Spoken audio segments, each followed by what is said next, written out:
Office முடிஞ்சு வீட்டுக்கு போகிற சமயத்தில் ஒருத்தர் கடைக்கு போய் ஸ்வீட் வாங்கினார். சரி, வீட்டுக்கு பிள்ளைங்களுக்கு தான் வாங்கிட்டு போகிறார் அப்படின்னு மற்றவங்க நினச்சாங்க. அவர் அப்படி செய்யலை. அந்த இடத்துலையே பொட்டலத்தை பிரித்தார். திருட மாதிரி அப்படியே சுற்றி ஒரு தரம் பார்த்துக்கிட்டார். யாரும் தெரிஞ்சவங்க இல்லைங்கிறத முடிவு பண்ணிவிட்டு அவசரமாக அதை அப்படியே போட்டு முழுகிவிட்டு கையை தொடச்சிக்கிட்டு நல்ல பிள்ளை மாதிரி நடந்து போக ஆரம்பிச்சிட்டார். அவர் யாருன்னா, அவரோட பிரச்சனை எல்லாருக்கும் தெரியாது, சில பேருக்கு தான் தெரியும். அதாவது அவர் உடம்பில் சர்க்கரை இருக்குதுன்னு டாக்டர் சொல்லிவிட்டாராம். அதனால் வீட்டில் சர்க்கரையே இவர் கண்ணில் காட்டுறதில்ல. அதனால் இவர் யார் கண்ணிலையும் படாமல் இப்படிப்பட்ட வேலைகள்லாம் செய்கிறது வழக்கம். யாருக்கும் தெரியாமல் இப்படி ஸ்வீட்டை வாங்கி சாப்பிட்டுட்டு அவர் பாட்டுக்கு போயிடுறது.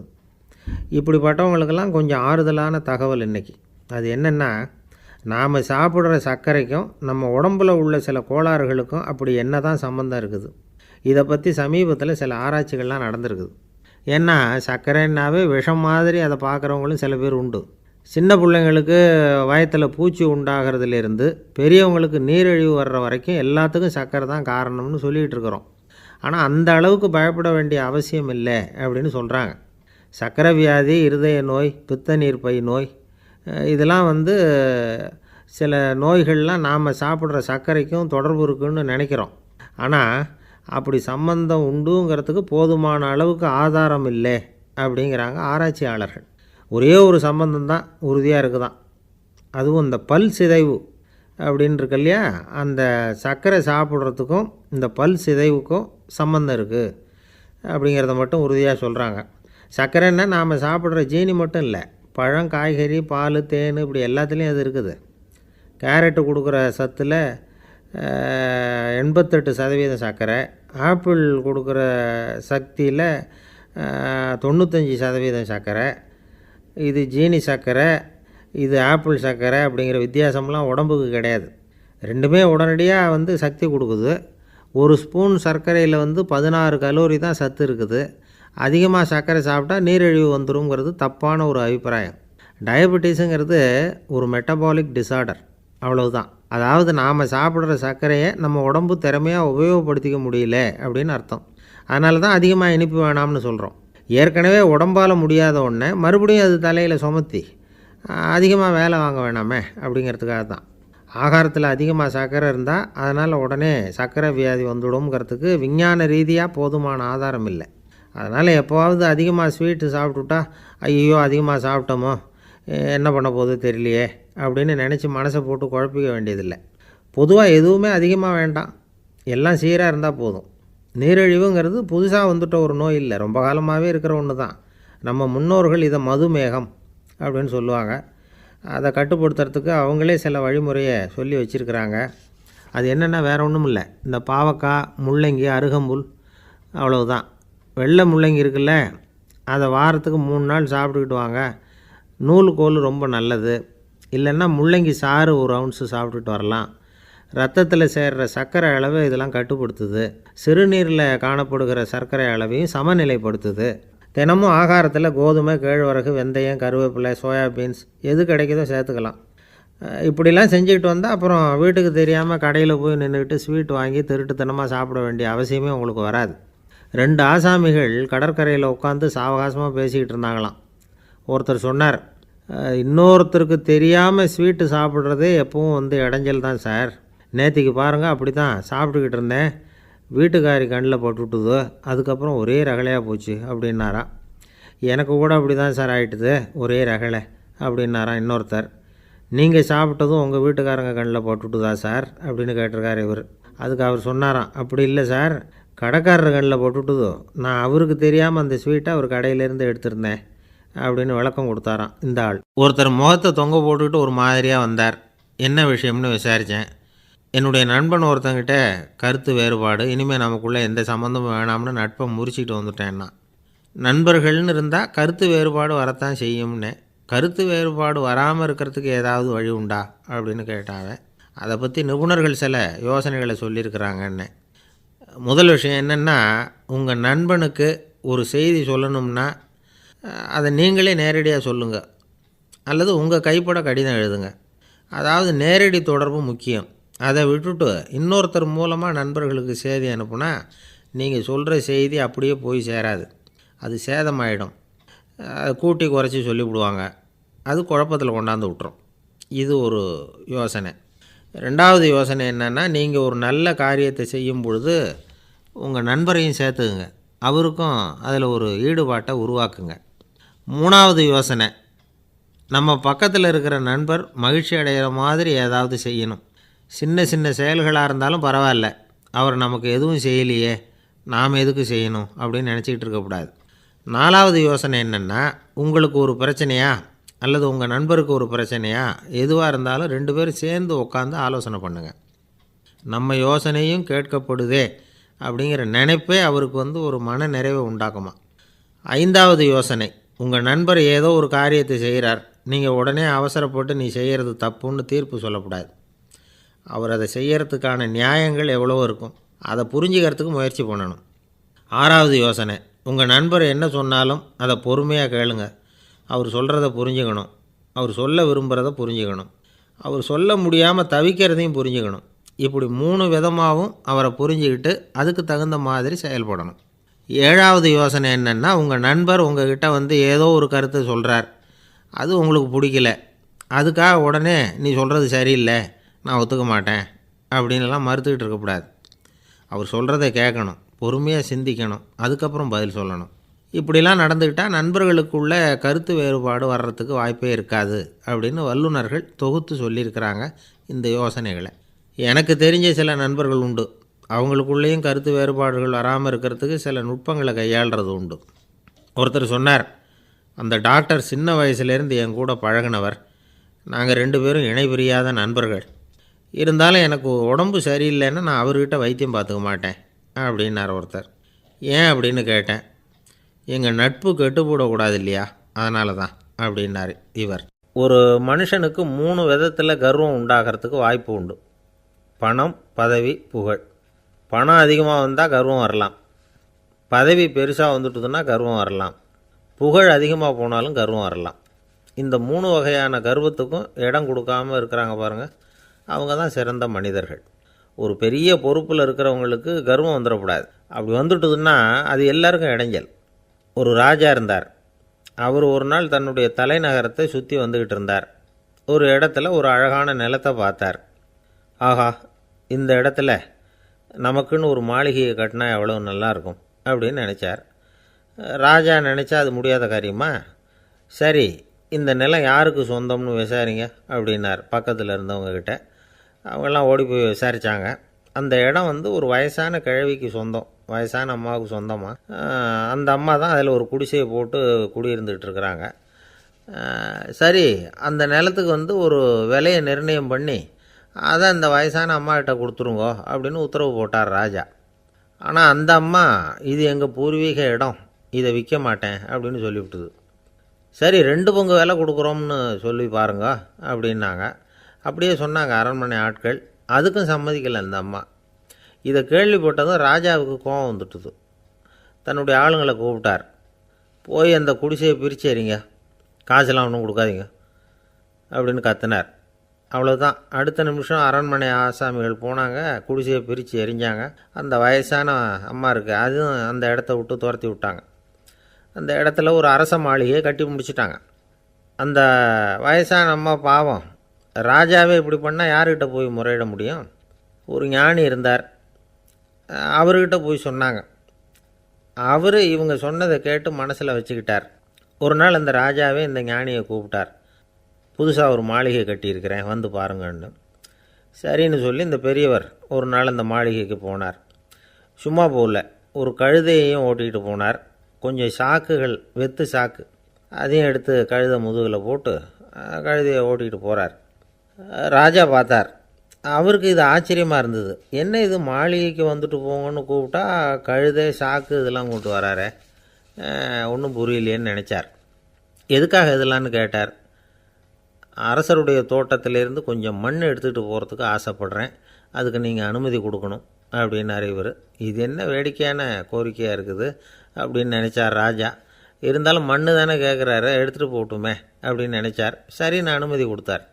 அந்த பெரியவர் தோட்டத்துக்கு போனார், மண்ணை வெட்டினார், சாக்கில் போட்டு நிரப்புனார்.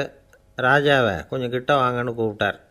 இந்த மண் மூட்டையை தூக்கி கழுதையோட முதுகில் வைக்கணும், கொஞ்சம் உதவி பண்ணுங்கன்னார். பண்ணுறேனே அப்படின்னு சொல்லி ராஜா கிட்ட போனார். மூட்டையை தூக்கி பார்க்குறாரு, முடியல, திணறி போயிட்டார். இப்போ அந்த ஞானி பேசினாராம், அரசே, இந்த ஒரு சாக்கு மண்ணையே உங்களால் தூக்க முடியல, அந்த கிழவிகிட்ட இருந்து அந்த அக்கிரமமாக அபகரித்த இந்த தோட்டம் பூராவையும் சுமக்கணும்னு ஆசைப்படுறீங்களே, அது உங்களால் முடியுமா அப்படின்னு கேட்டாராம். ராஜா யோசனை பண்ண ஆரம்பித்தார். தன்னுடைய செயலுக்காக வருத்தப்பட்டாராம்.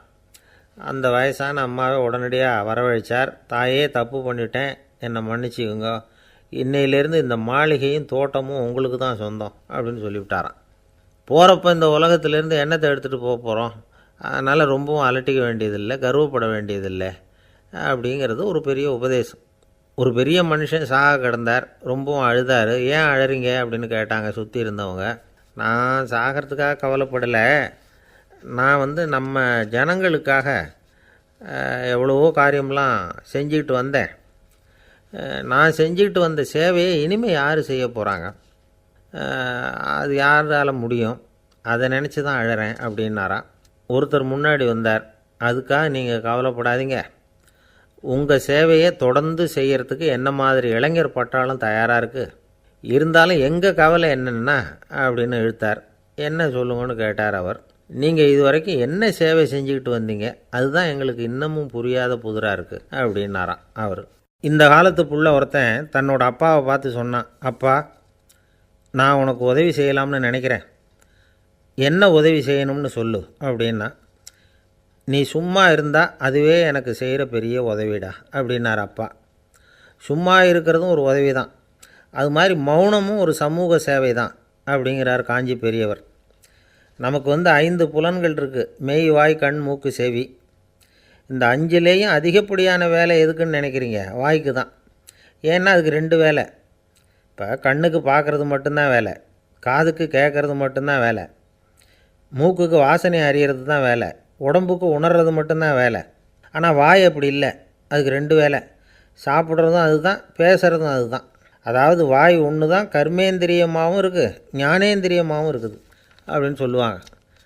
சாப்பாட்டில் உட்காந்தா எந்தெந்த ஆகாரம் என்னென்ன ருசின்னு அறிவிக்கிற வேலையும் செய்யுது. சபையில் உட்காந்தா பாடுறது, பேசுறது, சிரிக்கிறது, இது மாதிரியான வேலையும் செய்யுது. இன்னொரு வித்தியாசம், கண்ணு, காது, மூக்கெல்லாம் ஸ்ட்ரெயின் பண்ணிக்கிட்டு வேலை செய்கிறதில்ல. ஒரு ரோஜா பூ பார்த்தா உடனே மூக்கு அப்படியும் இப்படியும் அசைய ஆரம்பிக்கிறதில்ல. ஒரு சங்கீதத்தை கேட்ட உடனே காது ஆட ஆரம்பிக்காது. ஆனால் வாய் அப்படி இல்லை, அது பேசினாலும் சரி சாப்பிட்டாலும் சரி அசைஞ்சு தான் ஆகணும். ஆக மற்றதை விட வாய்க்கு வேலை ஜாஸ்தின்னு தெரியுது. சாப்பிட்றது, பேசுறது அப்படின்னு 2 காரியம் அதுக்கு. இப்படி 2 காரியம் இருக்கிறதுனால அது 2ஐயும் பாதியாக குறைச்சிக்கணுங்கிறது கடவுள் அபிப்பிராயமாக இருக்கணும் அப்படிங்கிறார் காஞ்சி பெரியவர். ஆனால் இப்போ நாம் அப்படியே நடந்துக்கிறோம், அதுக்கு நேர்மாறாக நடந்துக்கிறோம். நாம் சாப்பிட்றதும் அதிகம், பேசுகிறதும் அதிகம், 2 வேலையையும் தேவைக்கு அதிகமாகவே செய்கிறோம்.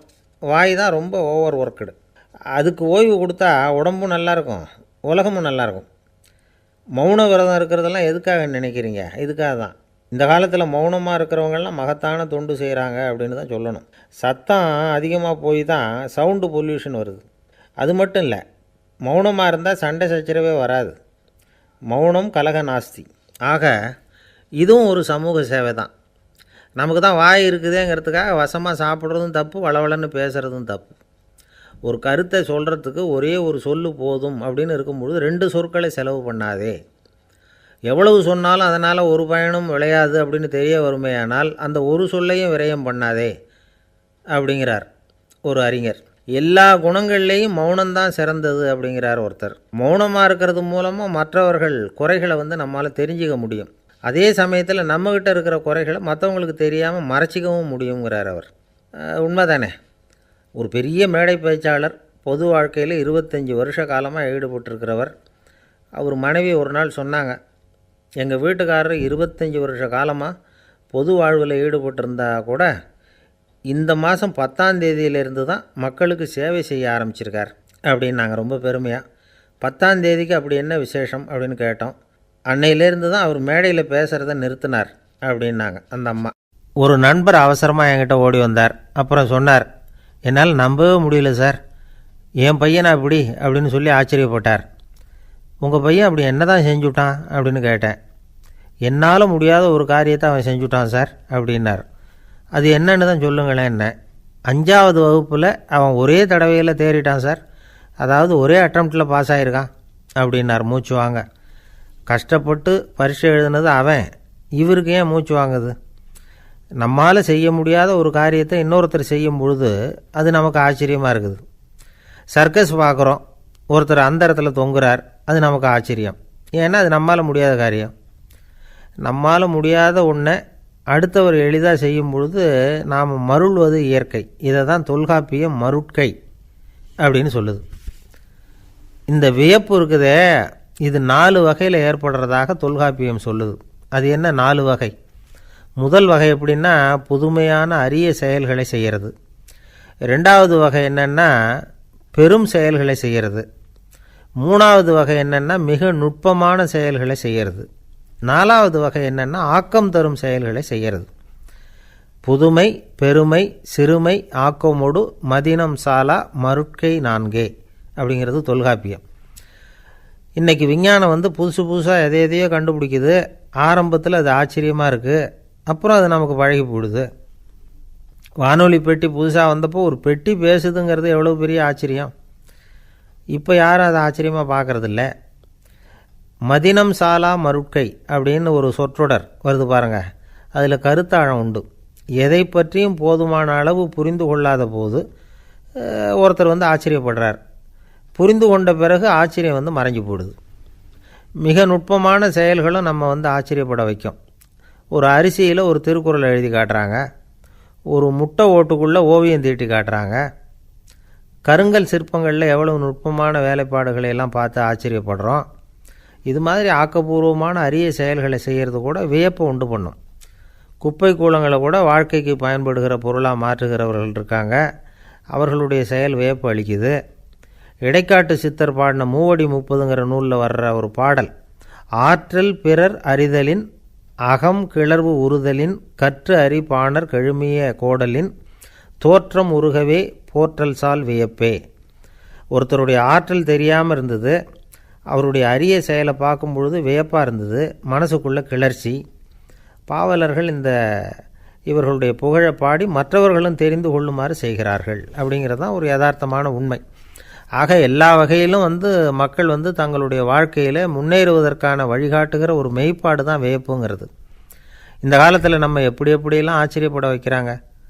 ஒரு ஆளை பிடிச்சி ஜெயிலில் கொண்டு வந்தாங்க. ஜெயில் அதிகாரி அவனை ரொம்ப ஆச்சரியமாக பார்த்தாரான். இவன் கேட்டான், ஏன் சார் அப்படி பார்க்குறீங்க, நான் இப்போ இங்கே வர்றது உங்களுக்கு ஆச்சரியமாக இருக்குதா அப்படின்னு கேட்டிருக்கான். இதுக்கு ஜெயில் அதிகாரி சொல்லியிருக்கார், நீ இப்போ இங்கே வந்ததில் எனக்கு ஒன்றும் ஆச்சரியம் இல்லைப்பா, ஏற்கனவே நீ இங்கேருந்து விடுதலையாகி போய் 6 மாதம் ஆச்சு, இவ்வளவு லேட்டாக வர்றியே அதுதான் எனக்கு ஆச்சரியமாக இருக்குது அப்படின்னாராம். ஒருத்தர் ஒரு தவறு செஞ்சு விட்றாருன்னு வச்சுக்கோங்க, உடனே நீ செஞ்சது தவறு அப்படின்னு சொல்கிறது ஒரு வகை. அதுக்கு பதிலாக எது சரின்னு அவர் புரிந்து கொள்ள உதவி செய்கிறது இன்னொரு வகை. இந்த 2வது வகை இருக்குது பாருங்கள், நிர்வாக இயலில் இது ரொம்ப முக்கியம். அலுவலகத்தில் வேலை பார்க்குற ஒருத்தர் முக்கியமாக தெரிஞ்சுக்க வேண்டியது என்ன தெரியுமா? சக ஊழியர்கள்கிட்ட எப்படி பழகணும், மேலதிகாரிகள்கிட்ட எப்படி பழகணும், தனக்கு கீழே வேலை செய்கிறவங்கக்கிட்ட எப்படி பழகணும், வாடிக்கையாளர்கள்கிட்ட எப்படி பழகணும், இவங்க எல்லார்கிட்டையும் செம்மையான உறவை ஏற்படுத்திக்கிறது எப்படி. இதையெல்லாம் சொல்லிக் கொடுக்குற பாடம் தான் இன்டர் பர்சனல் ஸ்கில், திறமையான உறவு அப்படிங்கிறது. எந்த வேலையில் இருந்தாலும் சரி, இந்த உறவுகளை வளர்க்கும் திறன் உள்ளவங்க சீக்கிரம் முன்னுக்கு வந்துடுறாங்க. மற்றவங்கக்கிட்ட உறவை பலப்படுத்திக்கிறது எப்படி அப்படின்னு தெரிஞ்சுக்கிட்டோம்னா எந்த ஒரு தடையையும் சுலபமாக தாண்டி செய்கிற தொழிலில் முன்னுக்கு வந்துடலாம். ஹார்வர்டு பல்கலைக்கழகத்தில் ஒரு கணக்கெடுப்பு பண்ணி பார்த்தாங்களாம். பார்க்குற வேலையில் எது மாதிரி குணாதிசயம் உள்ளவங்க வேகமாக முன்னுக்கு வர்றாங்க அப்படின்னு தெரிஞ்சுக்கிறதுக்காக இந்த கணக்கெடுப்பு. வெவ்வேறு துறையில் வேகமாக முன்னுக்கு வந்திருக்கிற பல பேரை சந்தித்து இந்த சர்வேயை நடத்தியிருக்கிறாங்க. அவங்க கண்டுபிடிச்சி சொல்லியிருக்கிற உண்மை என்ன தெரியுமா? ஒருத்தர் ஒரு வேலையில் இருந்தால் அது சம்பந்தப்பட்ட சப்ஜெக்ட் பற்றிய அறிவு 35% இருந்தால் போதுமா. ஆனால் உறவுகளை வளர்க்கக்கூடிய திறன், இன்டர் பர்சனல் ஸ்கில்லு 65% வேணும். இப்படி உள்ளவங்க சீக்கிரம் முன்னுக்கு வந்துடுறாங்களாம். அதனால் ஒருத்தருக்கு வேலை சரியாக புரியலைன்னா கூட விவரமாக மற்றவங்கக்கிட்ட பழகிறது எப்படின்னு புரிஞ்சால் போதும், அவர் முன்னுக்கு வந்துடலாம். அலுவலகங்களில் மட்டும் இல்லை, எல்லா இடங்கள்லேயும் இது ரொம்ப முக்கியம். வீட்டுக்குள்ளேயும் இது ரொம்ப முக்கியம், வீட்டுக்கு வெளியேயும் இது முக்கியம். அடுத்தவங்கக்கிட்ட பழகிறது எப்படிங்கிறத தெரிஞ்சிக்காதவன் வாழ்க்கையில் முன்னேற முடியாது. இன்றைக்கி ஆயுதங்களால் காயப்படுத்தி கொள்ளுகிறவர்களை விட வார்த்தைகளால் காயப்படுத்தி கொள்ளுகிறவர்கள் தான் அதிகம். பெரியவங்க என்ன சொல்கிறாங்க தெரியுமா? நீங்கள் இந்த பூமியில் பிறந்ததன் அர்த்தம் பூர்த்தி ஆகணும்னா அடுத்தவங்களுக்கு உதவி பண்ணுங்க. அடுத்தவங்களுக்கு உதவி செய்ய முடியாவிட்டால் கூட பரவாயில்லை, ஆனால் யாரையும் புண்படுத்தி விடாதீங்க அப்படின்னு சொல்கிறாங்க. எனக்கு தெரிஞ்ச ஒருத்தர் ஒரு அலுவலகத்தில் வேலை பார்க்குறார். அவர் சொல்லுவார், எனக்கு இந்த இன்டர்பர்சனல் ஸ்கில் ரொம்ப அதிகம் சார். சக ஊழியர்கள்கிட்ட ரொம்ப சுமூகமாக நடந்துக்குவேன். என் கூட வேலை பார்க்குற ஒருத்தருக்கு ஏதாவது ஒரு கஷ்டம்னா அந்த சமயத்தில் அவர் செய்ய வேண்டிய வேலையை நான் செஞ்சுருவேன் சார் அப்படிம்பார். நான் அவர்கிட்ட சமீபத்தில் அப்படி ஏதாவது செஞ்சுருக்கீங்களா அப்படின்னு கேட்டேன். செஞ்சுருக்கேன் சார். போன வாரம் புதன்கிழமை ஆஃபீஸில் என் பக்கத்து சீட்டுக்காரருக்கு வயிற்று வலி. உடனே நான் மெடிக்கல் லீவ் போட்டுவிட்டு எங்கள் வீட்டுக்கு போயிட்டேன் சார் அப்படின்னார். ஒரு அம்மா தெருவில் உட்காந்து என்னத்தையோ தேடிட்டு இருக்கிறாங்க. அந்த அம்மா ஒரு சூஃபி ஞானி. அவங்க பேர் என்னென்னா ரபியா அல் அடாவியா. அந்த அம்மாவுக்கு கண் கூட தெளிவாக தெரியாது. அந்த பக்கமாக வந்த சில பேர் இவங்களுக்கு உதவி செய்கிறதுக்காக வந்தாங்க. என்ன தேடிகிட்டு இருக்கிறீங்க அப்படின்னு கேட்டாங்க. இதுக்கு அந்த அம்மா, அந்த கேள்வி அவ்வளோ முக்கியத்துவம் இல்லை, நான் தேடிகிட்டு இருக்கிறேன், உங்களால் முடிஞ்சால் எனக்கு உதவி பண்ணலாம் அப்படின்னாங்களாம். உதவி செய்ய வந்தவங்களுக்கு ஆச்சரியம். எதை தேடுறோங்கிறது தெரியாமல் இப்படி ஏன் நேரத்தை செலவழிக்கிறீங்க? நாங்கள் எப்படி உங்களுக்கு உதவ முடியும்? எங்களுக்கு ஒன்றும் புரியலையே அப்படின்ட்டுருக்காங்க. சரி, உங்களை திருப்தி பண்ணுறதுக்காக சொல்கிறேன். ஒரு குண்டூசி தொலைஞ்சி போச்சு, அதை தேடுறேன் அப்படின்னாங்களாம் அந்த அம்மா. அதுக்கப்புறம் இவங்களும் சேர்ந்து தேட ஆரம்பிச்சிட்டாங்க. கொஞ்ச நேரம் ஆச்சு, ஒன்றும் கிடைக்கல. உதவி செய்ய வந்தவங்களும் அழுத்து போட்டாங்க. அப்புறம் கேட்டாங்க, இதை பாருங்கம்மா, இது ரொம்பவும் பெரிய தெரு, அகலமான தெரு, அதனால் குறிப்பாக நீங்கள் எந்த இடத்துல அந்த குண்டூசியை தொலைச்சிங்க அதை சொல்ல முடியுமான்னாங்களாம். இதுக்கு அந்த அம்மா, நீங்கள் மறுபடியும் அர்த்தமில்லாத கேள்வியை கேட்குறீங்க, உங்கள் கேள்விக்கும் நான் தேடுறதுக்கும் என்ன சம்மந்தம்னாங்களாம். இதை கேட்டதும் அவங்க ஒரு மாதிரி ஆகிட்டாங்க. என்னம்மா நீங்கள் பைத்தியம் மாதிரி பேசுகிறீங்க அப்படின்னாங்களாம். சரி, உங்களை மறுபடியும் திருப்திப்படுத்துறதுக்காக சொல்கிறேன், அதை நான் எங்கள் வீட்டில் தொலைச்சுட்டேன் அப்படின்னாங்களாம். அப்புறம் எதுக்காக இங்கே வந்து தேடிட்டு இருக்கிறீங்க அப்படின்னு கேட்டிருக்காங்க. ஏன்னா இங்கே தான் வெளிச்சம் அதிகமாக இருக்குது, அங்கே வீட்டுக்குள்ளே இருட்டாக இருக்குது, அதனால் இங்கே வந்து தேடுறேன். வெளிச்சம் உள்ள இடத்துல தானே தேட முடியும் அப்படின்னாங்களாம் அந்த ஞானி. இந்த கதைக்கு என்ன அர்த்தங்கிறத பெரியவங்க சொல்கிறாங்க. அதாவது இந்த தேடுதல்ங்கிறது ஒரு வியாதி.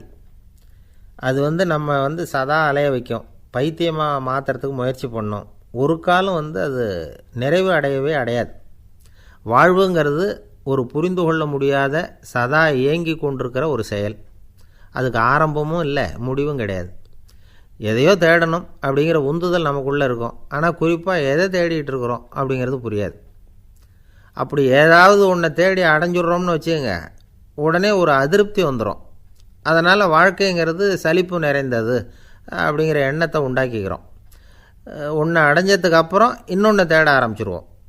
ஆக இந்த தேடல்ங்கிறது நாம் ஒன்று அடைஞ்சாலும் அடையாவிட்டாலும் தொடர்ந்து நடந்துக்கிட்டு தான் இருக்கும். இதுக்கு முடிவே கிடையாது. இந்த உண்மையை நாம் நல்லா புரிஞ்சுக்கணும் அப்படிங்கிறது பெரியவங்களுடைய கருத்து. ஏழையும் தேடுறான், பணக்காரனும் தேடுறான், நோயாளியும் தேடுறான், நோய் இல்லாதவனும் தேடுறான், அதிகாரம் உள்ளவனும் தேடுறான், அதிகாரம் இல்லாதவனும் தேடுறான், முட்டாளும் தேடுறான், அறிவாளியும் தேடுறான். ஆனால் யாரும் இதை தான் தேடி சாதிக்க போகிறோம், இதுதான் முடிவு அப்படின்னு திட்டவட்டமாக சொன்னதில்லை. ஒன்று அடைஞ்சதும் இன்னொன்று தேட ஆரம்பிச்சிடுறாங்க, அவ்வளோதான். அதாவது உங்களின் தேடுபவர் உங்கள் உள்ளே தான் இருக்கிறார், அவரை தேடி கண்டுபிடியுங்கள். இதுதான் ஞானிகள் நமக்கு சொல்லுகிற ஒரு ஆலோசனை. நம்மால் ஒருத்தன் ஜெயிலில் இருந்தான்.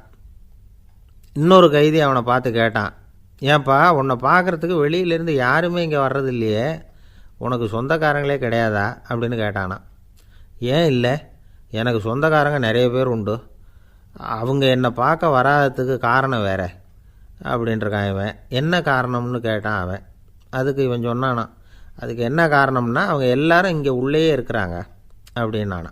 ஒரு சீன தேசத்து அரசர் இருந்தார். அவருக்கு வயசாயிட்டுது. அவருக்கு அடுத்தபடியாக அவருடைய புள்ள பட்டத்துக்கு வரணும், ஆட்சி பொறுப்பை ஏற்றுக்கணும்.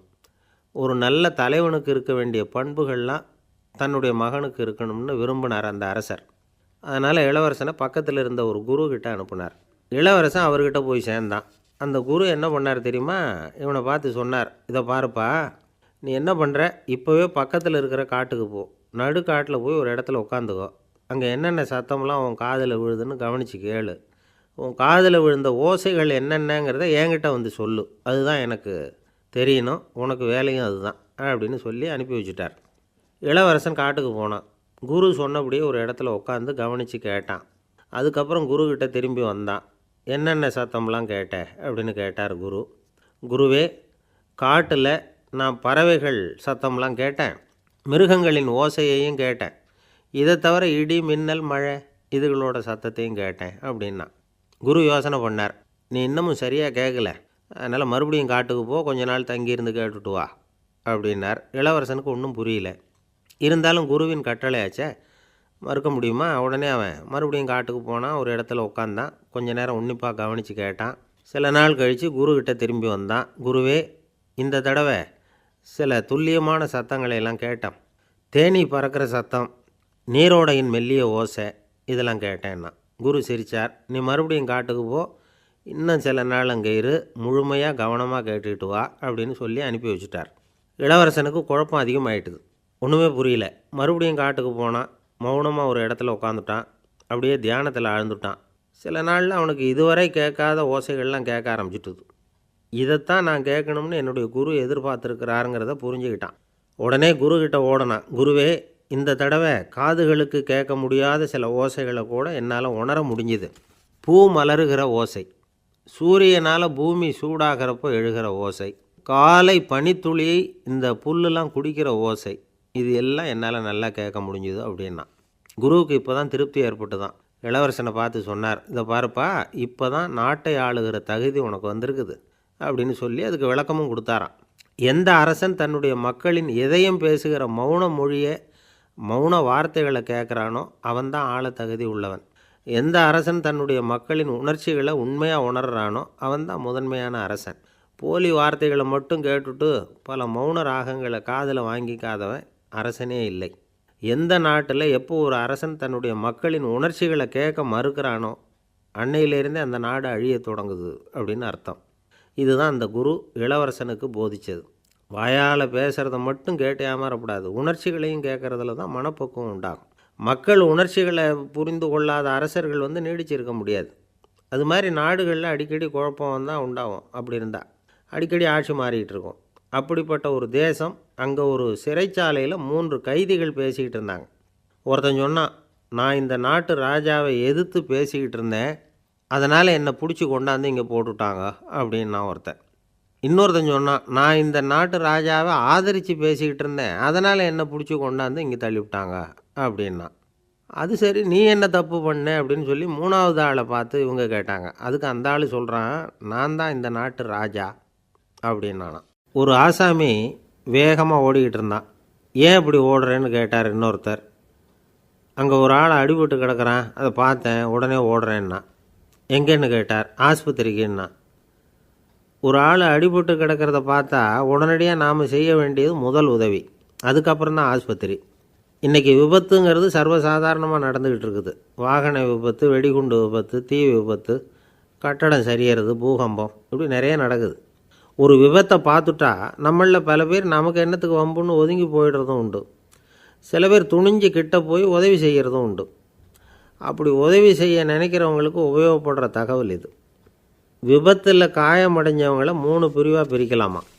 முதல் வகை கொஞ்சம் சீரியஸானது, உயிருக்கு உடனே ஆபத்து தரக்கூடியது. மூளை காயம், முகம், கழுத்து காயங்கள், இருதயம், நுரையீரல் காயங்கள், வயத்தில் உள்ளுறுப்பு காயங்கள், அதிகப்படியான இரத்தப்போக்கு, இதனால எல்லாம் பாதிக்கப்பட்டிருந்தால் அது முதல் வகை அப்படின்னு நாமளே மனசுக்குள்ளே முடிவு பண்ணிக்கணும்.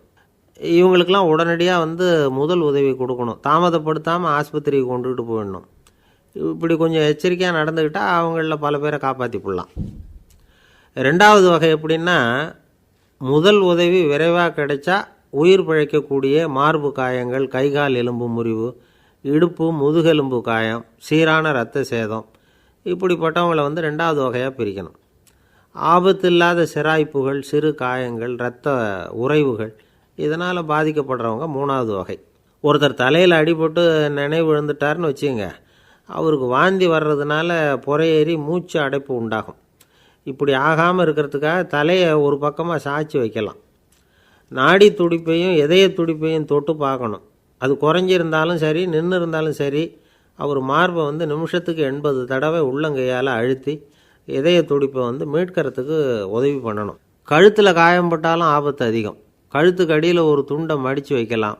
2 பக்கமும் சின்ன தலையணை அல்லது துணி மடிப்புகளை வச்சு கழுத்தை அதிகமாக அசையாமல் பார்த்துக்கலாம்.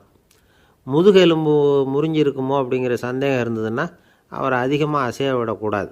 அதிகமாக அசைஞ்சால் தண்டு இடத்துல பாதிப்பு ஏற்பட்டு கைகால் விளங்காமல் போயிடும்.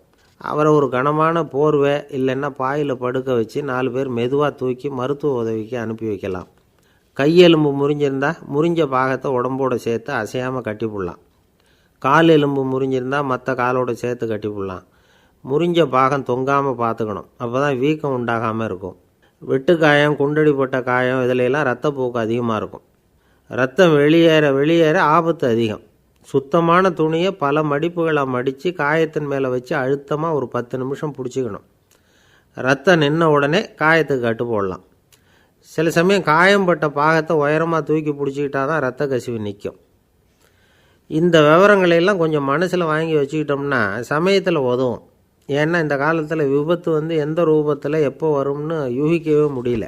நண்பர் ஒருத்தர் சொன்னார், நேற்றுக்கு பாருங்கள் சார், என் கண்ணு முன்னாடியே ஒரு சின்ன விபத்து நடந்ததுன்னார். என்னன்னு விசாரித்தோம். ஒரு பஸ்ஸில் வந்துக்கிட்டு இருந்தேன். அந்த பஸ்ஸில் பின்பக்கம் படி ஓரமாக நின்றுக்கிட்டு இருந்த ஒருத்தர் ரோட்டில் விழுந்துட்டார். டிரைவர் அதை கவனிக்கலை, நிறுத்தாமல் அவர் பாட்டுக்கு போகிறாருன்னார். கண்டக்டர் உடனே விசில் கொடுத்து பஸ்ஸை நிறுத்த வேண்டியது தானே அப்படின்னோம். அதுதான் சார் முடியாமல் போச்சுன்னார் அவர். ஏன்னு கேட்டாங்க. தவறி கீழே விழுந்ததே அந்த கண்டக்டர் தான் சார் அப்படிங்கிறார். ஒரு நண்பர், அவர்கிட்ட பேசிக்கிட்டு இருந்தேன். மனித உறவுகள் பற்றி அவர் சொல்லிகிட்டு இருந்தார். அமெரிக்காவில் தந்தை மகன் உறவு எப்படி இருக்குது அப்படிங்கிறத விளக்கிறதுக்கு அவர் ஒரு கதையை சொன்னார். ஒரு அப்பா பகல் பூராவும் அலுவலகத்தில் வேலை, ஓடி ஆடி உழைச்சிக்கிட்டு களைச்சி போய் ராத்திரி 10 மணிக்கு மேலே வீடு திரும்பினான். வீட்டு வாசலில் அவரோட மகன் காத்துக்கிட்டு இருக்கிறான். இன்னமும் தூங்கலை. அப்பாவை வாசல்லையே தடுத்து நிறுத்தி, அப்பா உனக்கு சம்பளம் எவ்வளவு அப்படின்னு கேட்குறான். ஏற்கனவே ஆஃபீஸு பிரச்சனைகளால் அலுத்து போய் திரும்புகிற அப்பாவுக்கு கோவம் வந்துடுது. என்னடா இப்படிலாம் கேளுன்னு உங்கள் அம்மா உனக்கு சொல்லி கொடுத்தாளா அப்படின்னு சொல்லிவிட்டு உள்ளே போய் சட்டையை கட்டி மாட்டிவிட்டு குளிச்சுவிட்டு மறுபடியும் வெளியில் வந்து உடையை மாற்றுகிற சமயம் அப்போ மறுபடியும் மகன் உள்ளே வந்து நிற்கிறான் அவர் முன்னாடியே. அப்பா உனக்கு எவ்வளவு சம்பளங்கிறான் மறுபடியும். அப்பாவுக்கு எரிச்சல் அதிகமாகிட்டுது. மணிக்கு $20 போதுமா அப்படின்னார். அப்படின்னா எனக்கு ஒரு $10 தர முடியுமான்னா மகன். இதுக்கு தான் என் சம்பளம் எவ்வளவுன்னு கேட்டியா? 2ஆம் வகுப்பு படிக்கிற உனக்கு எதுக்குடா $10 அப்படின்னு கத்திவிட்டு தொலைக்காட்சி பெட்டியின் முன்னாடி போய் உட்காந்துக்கிட்டு ஏதோ நிகழ்ச்சியை பார்க்க ஆரம்பிச்சிட்டார். கொஞ்ச நேரம் கழித்து மறுபடியும் மகன் வந்து நிற்கிறான். அப்பா ப்ளீஸ் எனக்கு ஒரு $10 கொடுக்க முடியுமா? மகனுடைய கண்களில் கண்ணீர். என்னடா அவன் கண்ணீரை காட்டி காரியம் சாதிக்கலாம்னு பார்க்குறியா? ஒரு காசு கூட கொடுக்க மாட்டான் போ அப்படின்னு விரட்டி விட்டான். மகன் கண்ணீரை தொடச்சிக்கிட்டே கண்ணை தொடச்சிக்கிட்டு பேசாமல் போய் படுத்துக்கிட்டானான். கொஞ்ச நேரம் ஆச்சு. அப்பாவோட கோபம் கொஞ்சம் கொஞ்சமாக குறைஞ்சிது. பிள்ளைகிட்ட கோபமாக கத்துனது தப்பு தாங்கிறது புரிஞ்சுது அவனுக்கு. எழுந்திரிச்சு போனான், படுக்கை இறக்கி போனான். மகனை பார்த்தான். அவன் தலையணையை கட்டி பிடிச்சிக்கிட்டு அழுதுகிட்டு இருக்கிறான். அவனை மெல்ல நெருங்கி அவங்ககிட்ட எதமாக பேசுகிறதுக்கு ஆரம்பித்தானான். எதுக்குடா உனக்கு $10 பள்ளிக்கூடத்தில் கேட்டாங்களா அப்படின்னு கேட்டானான். மகன் சொல்லியிருக்கான், இல்லை டாடி, உனக்கு 1 மணி நேரம் சம்பளம் $20ன்னு சொன்னேன். நீ ஏற்கனவே எனக்கு கொடுத்த பாக்கெட் மணி $10 என்கிட்ட இருக்குது. இப்போ நீ இன்னொரு $10 கொடுத்தீங்கன்னா அதையும் சேர்த்து $20 ஆகிடும். அந்த $20 நான் உனக்கு கொடுத்துருவேன். அப்படி கொடுத்தா நீ என் கூட 1 மணி நேரம் செலவழிப்ப இல்லையா? அதுக்காக தான் $10 கேட்டேன் அப்படின்னு சொன்னானான். அந்த அப்பா கண்ணு கலங்கி போச்சான். ஆதரவோடு தன்னுடைய மகனை கட்டி பிடிச்சி அழ ஆரம்பிச்சிட்டாராம். இதுதான் நண்பர் சொன்ன கதை. அமெரிக்கா மட்டும் இல்லை, உலகம் பூராவும் இன்றைக்கி மனித உறவுகள் இப்படி தான் மாறிட்டுருக்கு. பெரியவர்கள் அறிவுரை என்ன தெரியுமா? உங்கள் குழந்தைகளிடமிருந்து குழந்தை பருவத்தை பிரித்து விடாதீர்கள் அப்படிங்கிறது தான். அதாவது இன்றைய குழந்தைகள் தங்கள் பிருந்தாவனத்தை இழந்து விடுகிறார்கள் அப்படிங்கிறது அவங்களுடைய கருத்து. இந்த நிலைக்கு நாம் காரணமாக இருந்துடக்கூடாது. குழந்தைகளோட விளையாடுவோம், குடும்பத்தோடு உறவாடுவோம் அப்படிங்கிறது தான் நம்முடைய நோக்கமாக இருக்கணும். இன்றைய உறவு முறைக்கு இன்னொரு உதாரணம் சொல்லுவாங்க. ஒருத்தர் வந்தாராம், அவர் பக்கத்தில் ஒரு சின்ன பையன். நாம் அவரை விசாரிக்கிறோம், யார் இந்த பையன் அப்படின்னா அவர் சொல்கிறார், இவன் எனக்கு தூரத்து உறவு அப்படின்னாராம்.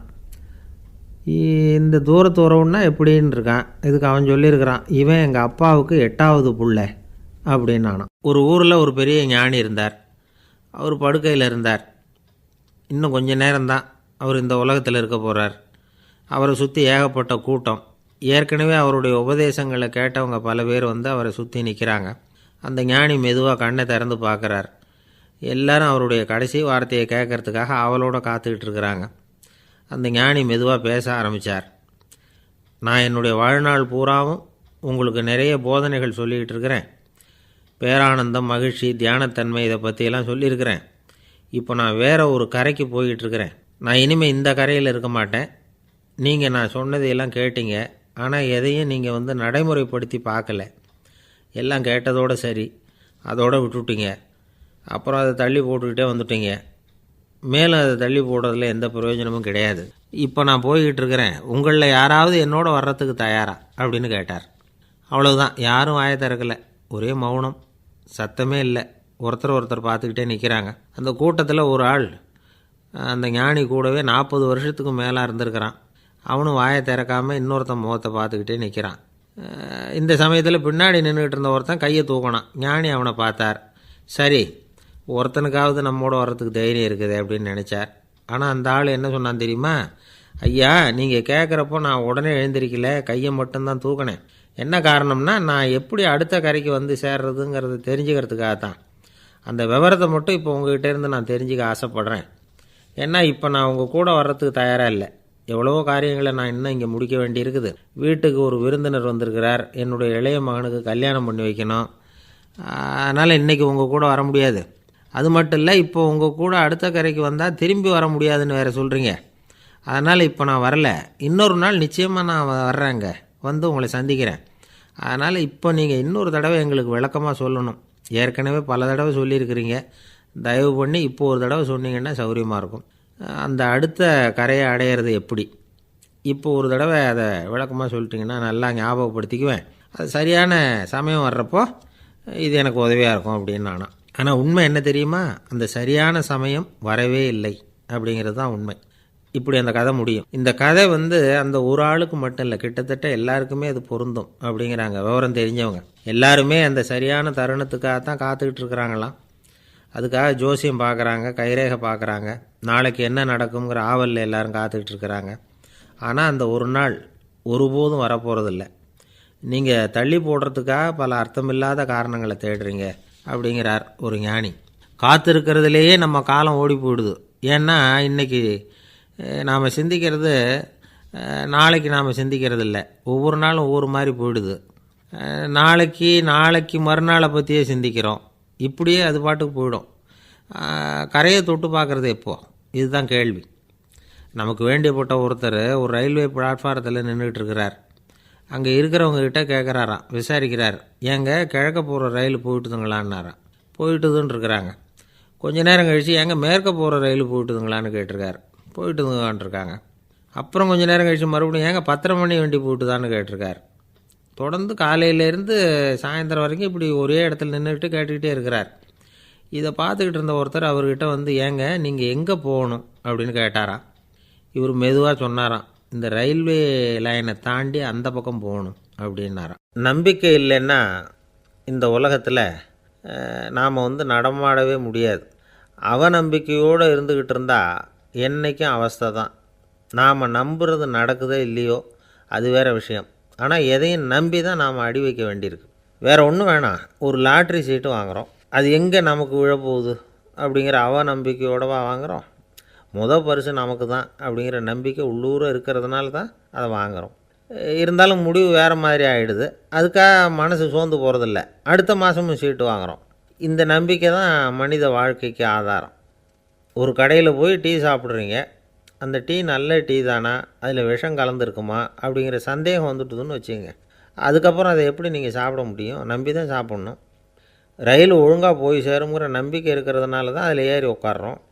லெட்டர் ஒழுங்காக போய் சேருங்கிற நம்பிக்கை இருக்கிறதுனால தான் பெட்டியில் போடுறோம். சரி, நம்ம கதையெல்லாம் நம்மளோட இருக்கட்டும். மனித நம்பிக்கை எந்த அளவுக்கு உறுதியாகவும் அறிவுபூர்வமாகவும் இருக்கணுங்கிறதுக்கு அலெக்சாண்டர் வாழ்க்கையில் நடந்த ஒரு சம்பவத்தை உதாரணமாக சொல்லலாம். இந்த உலகத்தையே ஜெயிக்கணும்னு புறப்பட்டார் அலெக்சாண்டர். ஒரு கட்டத்தில் அவர் சிட்னஸ் நதி கரைக்கு சேர்ந்தார். அந்த சமயத்தில் அவருக்கு கடுமையான நோய் வந்துட்டுது. அவர் கூடவே வந்திருந்த கிரேக்க வைத்தியர்கள் என்னென்னமோ முயற்சியெல்லாம் பண்ணி பார்த்தாங்க. இருந்தாலும் அலெக்சாண்டருக்கு வந்திருக்கிறது என்ன நோய்ங்கிறத அவங்களால கண்டுபிடிக்க முடியல. ஏன்னா அந்த பகுதியில் உள்ளவங்களுக்கு மட்டுமே அதிகமாக வரக்கூடிய ஒரு வினோதமான நோயாக இருந்தது அது. ஆனால் அவர் இருக்கிற இடம் எதிரியோட இடம், பாரசீக மன்னனோட ஆளுகைக்கு உட்பட்ட இடம். என்ன பண்ணுறது அப்படின்னு எல்லாரும் யோசனை பண்ணாங்க. பாரசீக மன்னனோட அரண்மனையில் இருக்கிற வைத்தியர் வந்தால் இந்த நோயை குணப்படுத்தி விடுவார் அப்படின்னு சொன்னாங்க. இருந்தாலும் எதிரியோட நாட்டில் இருக்கிற வைத்தியரை கூப்பிட்டு எப்படி நம்பி வைத்தியம் பார்க்க சொல்கிறது அப்படின்னு சொல்லி எல்லோரும் தயங்கினாங்க. ஆனால் அலெக்சாண்டர் தயங்கலை. பரவாயில்ல, அழைச்சிட்டு வாங்கன்னு விட்டார். உடனே அவரை போய் அழைச்சிட்டு வந்துட்டாங்க. அவர் வந்தார். அலெக்சாண்டர் உடம்பை பரிசோதனை பண்ணி பார்த்தார். சரி, இதை குணப்படுத்தி விடலாம், பயப்பட வேண்டியதில்லை. ஆனால் இதுக்கு ஒரு மூலிகை ரசம் தயார் பண்ணி கொடுக்கணும். நான் போய் அதை தயார் பண்ணிவிட்டு 2 நாளில் திரும்பி வந்துடுறேன் அப்படின்னு சொல்லிவிட்டு போனார் அந்த வைத்தியர். அதே மாதிரி 2 நாளில் திரும்பி வந்தார் மூலிகை ரசத்தோடு. இதுக்கு இடையில் அலெக்சாண்டரோட தளபதிகளில் ஒருத்தர் ரகசியமாக ஒரு எச்சரிக்கை கடிதம் கொடுத்து அனுப்பியிருக்கிறான். அதை வாங்கி என்ன விஷயம்னு பார்த்தார். இப்போ உங்ககிட்ட வந்திருக்கிற எதிரி நாட்டு வைத்தியரை நம்பாதீங்க. அவன் கொண்டுகிட்டு வந்திருக்கிற மூலிகை ரசத்தில் விஷம் கலந்துருக்குது அப்படின்னு அதில் எழுதியிருக்கு. அதை பார்த்தார் அலெக்சாண்டர். இருந்தாலும் கொஞ்சம் கூட அலட்டிக்கலை. வைத்தியர் கொடுத்த மருந்தை வாங்கி கடகடன்னு குடிச்சுட்டு அதுக்கப்புறம் அந்த கடிதத்தில் இருந்த விஷயத்தை அந்த வைத்தியர்கிட்ட சொன்னார். வைத்தியர் திகைச்சு போயிட்டார். தன் மேலே அலெக்சாண்டர் வச்சுருக்கிற நம்பிக்கையை பார்த்து அவருக்கு ரொம்ப வியப்பு. வைத்தியர் உண்மையிலேயே நல்ல மருந்து தான் கொண்டுகிட்டு கொடுத்துருக்கிறார். அதில் விஷம்லாம் எதுவும் கலக்கலை. அதுக்கப்புறம் அலெக்சாண்டர் அந்த வைத்தியரை பார்த்து சொன்னாராம், நம்பிக்கைங்கிற அச்சாணியை ஆதாரமாக வச்சுக்கிட்டு தான் இந்த உலகம் சுற்றிக்கிட்டு இருக்குது. எனக்கு எதிரியாக இருந்தாலும் பாரசீக மன்னர் ரொம்ப பெரியவர். அப்பேற்பட்ட மன்னருடைய அரண்மனை வைத்தியர் தொழில் நேர்மை இல்லாதவராக இருக்க மாட்டார். அப்படி இருந்தால் அவரை அரண்மனை வைத்தியராக வச்சிருக்கவே மாட்டாங்க அப்படின்னு நம்பினேன். என்னுடைய நம்பிக்கை வீண் போகலை அப்படின்னாராம். இதுதான் மானுட நம்பிக்கைங்கிறது. இந்த காலத்துலேயும் இது மாதிரி இந்த மானுட நம்பிக்கையை ரொம்பவும் சாமர்த்தியமாக கையாளுகிற கெட்டிக்காரங்க சில பேர் இருக்கிறாங்க. ஒரு இந்த காலத்து குரு, அவருக்கு ஒரு சிஷ்யன். குரு முன்னாடி அந்த சிஷ்யன் ரொம்ப பணிவாக நின்று, குருவே, உங்கள் கையால் விஷத்தை கொடுத்தாலும் அதை வாங்கி மடமடன்னு குடிச்சிருவேன் அப்படின்னா. உன்னுடைய குரு பக்தியை மெச்சினேன் அப்படின்னார் குரு. அதுக்கு அந்த சிஷ்யன், அப்படி இல்லை குருவே, உங்கள்கிட்ட சிஷ்யனாக இருக்கிறத விட உங்கள் கையால் விஷத்தை வாங்கி குடிச்சு விட்றது ரொம்ப நல்லது, அதனால தான் அப்படி சொன்னேன் அப்படின்னா. ஒரு தீப்பெட்டியை பார்த்து கேட்டு தான், நாம் 2 பேரும் தானே உரசிக்கிறோம், ஆனால் நான் மட்டும் தீப்பிடிச்சி எரிஞ்சு போகிறேன், நீ அப்படியே இருக்கிறியே அப்படின்னு தான். அதுக்கு தீப்பெட்டி சொல்லியிருக்குது, உனக்கு தலையில் கணம் இருக்குது அதனால் அழிஞ்சு போகிற அப்படின்னு தான். எப்படி இருக்கு பாருங்கள் இந்த பதில். தலையில் கணம் உள்ளவங்க யாருமே சரியாக இருக்க முடியாது. எவ்வளவு பெரியவங்களாக இருந்தாலும் சரி, ரொம்ப கஷ்டம்தான் அது. கர்வங்கிறது கூடவே கூடாது. இதை விளக்கிறதுக்கு மகான் ஒருத்தர் ஒரு சம்பவத்தை சொல்கிறார். அர்ஜுனன் தீர்த்த யாத்திரை பண்ணானா. அப்போது தென்னிந்தியாவுக்கு வந்திருக்கிறான். ராமேஸ்வரத்துக்கு போனப்போ அங்கே இலங்கைக்கு கல்லுலாம் அடுக்கி போடப்பட்டிருந்த பாலத்தை பார்த்தானா. ஒரு சின்ன குரங்கு அதுக்கு பக்கத்தில் விளையாடிக்கிட்டு இருந்திருக்கு. அதை பார்த்துட்டு அர்ஜுனன் சிரிச்சிருக்கான். ஏன் சிரிக்கிறேன்னு கேட்டிருக்கு அந்த குரங்கு. ராமன் மிகச்சிறந்த வில் வீரன். அப்படி இருக்கிறப்போ அவன் இலங்கைக்கு அம்புகளாலேயே ஒரு பாலம் கட்டியிருக்கலாம். அதை விட்டுட்டு போயும் உன்ன மாதிரி குரங்குகளை துணையாக வச்சுக்கிட்டு இப்படி ஒரு கருங்கல் பாலத்தை கட்டியிருக்கிறானே அப்படின்னானா. அம்புகளால் பாலம் கட்ட முடியுமா அப்படின்னு கேட்டு தான் குரங்கு. ஏன் முடியாது, என்னால் முடியுமேன்றிருக்கான் அர்ஜுனன். அம்பால் பாலம் கட்டலாம், இருந்தாலும் என்ன மாதிரி குரங்குகள் ஏறி நடந்தால் அது தாங்குமா? அதனால தான் ராமர் வந்து கருங்கல் பாலமே கட்டினார் அப்படின்றது குரங்கு சொல்லிச்சான். அப்படியே சொல்கிற, நான் வேணும்னா இப்போ அம்புகளாலேயே ஒரு பாலத்தை கட்டுறேன், நீ அது மேலே ஏறி நடந்து பார். பாலம் விழுந்துட்டுதுன்னா நான் தீ மூட்டி அதில் குதித்து உயிர் தியாகம் பண்ணிவிடுறேன் அப்படின்னு நான் ரொம்ப கோபமாக. உடனே அந்த சின்ன குரங்கு பெரிய உருவம் எடுத்துட்டு தான் கையில் கதையோடு அர்ஜுனன் முன்னாடி நிற்கிறான் அனுமன். பார்த்தா, என்னுடைய தலைவர் ராமரையா இழிவாக பேசுகிற, நீ இப்போ பாலம் கட்டு, நான் என்னுடைய பலத்தை காட்டுறேன் அப்படின்னு அனுமன். அர்ஜுனன் வந்து தன்னுடைய காண்டிபத்தை எடுக்கிறான், சரமாரியாக அம்புகளை விடுறான். அதெல்லாம் ஒன்றோட ஒன்று கோத்துக்கிட்டு அப்படியே பாலம் மாதிரி நிற்கிது. அர்ஜுனன் தலை நிமிர்ந்து நின்னான். அனுமன் வந்து உயர கிளம்பி அங்கேருந்து பாலத்தில் வந்து பொத்துன்னு இறங்கினான். பாலம் அப்படியே நொறுங்கி போச்சு தூள் தூளாக. என்ன அர்ஜுனா, இப்போ என்ன செய்ய போகிற அப்படின்னு நான் ஏளனமா. அர்ஜுனன் தலையை தொங்க போட்டுக்கிட்டான். சொன்னபடி தீ மூட்டி அதில் குதிக்கிறதுக்காக 3 தடவை சுற்றி வந்தான். அப்போது கிருஷ்ணர் அங்கே வந்தார். என்ன அர்ஜுனா, என்ன நடக்குது, என்ன இது அப்படின்னு ஒன்றும் தெரியாத மாதிரி கேட்டார்.